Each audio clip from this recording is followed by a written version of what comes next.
In our last video, we learned how gradient boosting builds individual trees. In this video, we'll learn how we control the power of each expert using a crucial safety knob called the learning rate. Now, learning rate, which is also called shrinkage, and it's written as eta, is simply something that scales the correction before we add it. So it turns out that a smaller value of learning rate means smaller steps per tree, which is safer and less likely to overfit. You can think of eta as a volume knob on how loudly each tree speaks.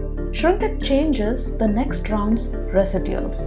With a smaller eta, our first tree only partially corrects the errors, so the residuals stay larger and clearer for the next tree to learn from. That's the slow and steady behavior that people like about XGBoost.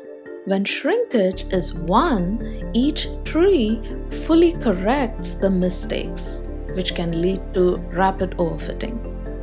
When the shrinkage is less than 1, each tree only partially corrects the mistakes, forcing the model to take smaller, more conservative steps.